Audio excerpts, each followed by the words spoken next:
Hello guys, andito tayo ngayon sa Bagasbas Beach. At meron tayo itong ano, yung parola nila, parola. Ayan Ayan. Yung paligid ang ganda ayun Ayan. Libre maligo dito. Pag gusto niyo maligo, punta lang kayo dito sa Bagasbas. Mas magtambay lang kayo dyan, tambay nyo lang yung sasakyan ninyo dito sa may gilid. Pwede na kayong maligo dito, libre.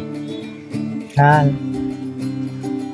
So, hindi namin naabutan dito kanina yung pagsikat ng araw. Kasi kanina, naabutan namin pero hindi kami nakapag-video kaagad kasi sa sobrang tuwa namin, nag-picture-picture kaagad kami. Kaya nga, hanggang sumikat na lang yung araw. Hindi namin na-video yung talagang papasikat pa lang yung araw kanina. So, sobrang excited namin. Ang ganda Pero ayoko pang maligo kasi gusto ko lang i-feel yung hangin. Gusto ko lang maglakad-lakad sa tabi ng dagat, magtampisaw, ganun lang.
So ito guys, dito sa Bagasbas wala ditong cottage, kaya yung kainan namin dito lang sa Yan, kung pupunta ka dito sa Bagasbas, pwede kayong magdala dito ng malaking umbrella,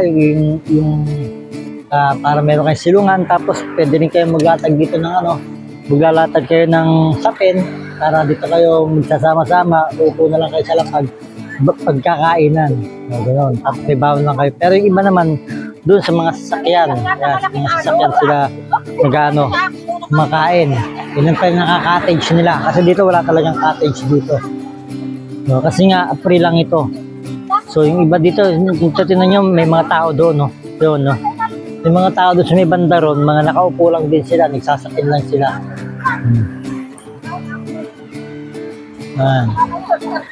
Ganyan dito sa Bagasbas.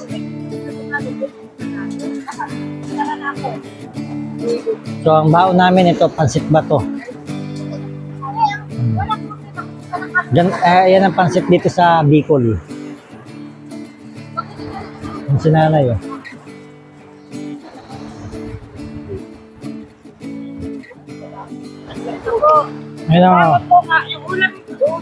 Ito, natatandaan ko tong ulam na to. Ito yung ulam kagabi. Naging sahog na siya. Recycled yung ating pansit bato. Pero ang sarap niyan, pansit bato.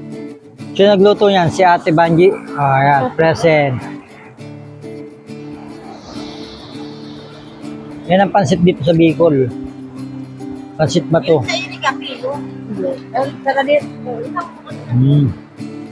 Ito, taga-iriga. Wala na yung mga bango. Ito, taga-Pulilyo. Taga-Pulilyo.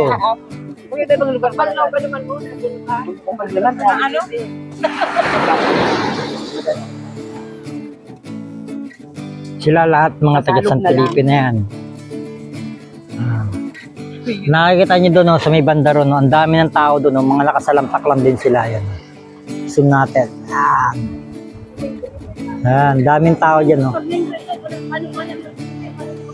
Lalo pag linggo, ang dami dito pag linggo. Ayan kanilang parola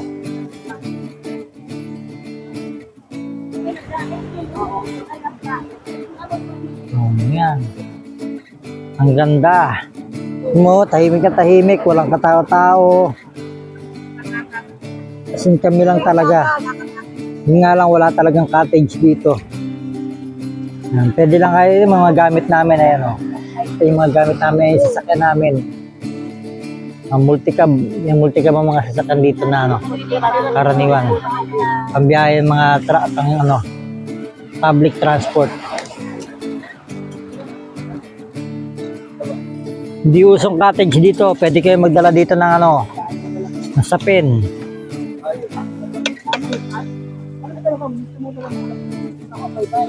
Okay, ito nga pala yung itong lugar na to, pwede kayong pumunta yan, pwede kayong mag-breakfast yan. Meron dyan mga kapihan, yan, meriendahan, meron dyan sa building na yan. Punta lang kayo dyan.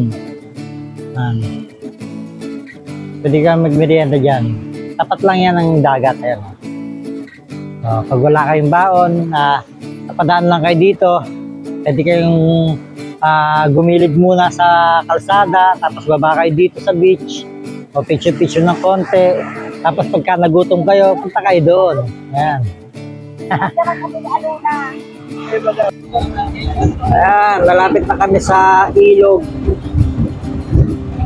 Hindi ko na na-video yung pag-alis namin doon sa Bagasbas.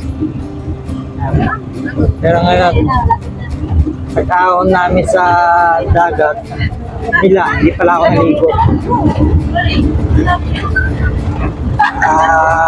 Diretso na kami dito sa ilog.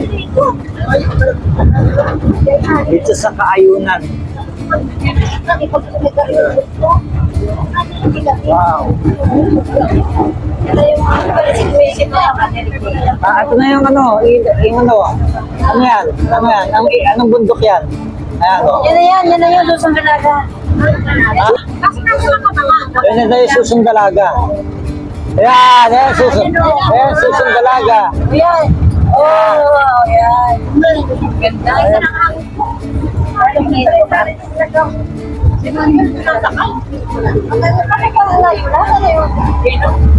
Nasa na ilog para lumabas na tayo sa maliit na ilog. Ayan na.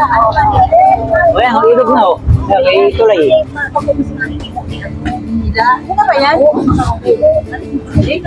O yan ang ilog. Ayan ang ilog. Ayun. So, andito na tayo ngayon. Ayan, ito na yung ilog. So, dito na tayo. So, ito na pala yung ilog. Ayun o. Andito na tayo sa ilog. Ang ganda ka view. View lang. Marunong. Bana muna tayo. Andito na tayo sa ilog. Yan, andito. Oh, ang ganda ng place oh. Oh, di ba? Ito na yung ilog. Bababa tayo doon sa may tulay para doon tayo maliligo. Sinanayo. Yan, basa pa yan, galing ng dagat. Ngayon, bababa tayo doon para maligo. Doon ako maliligo sa ilog.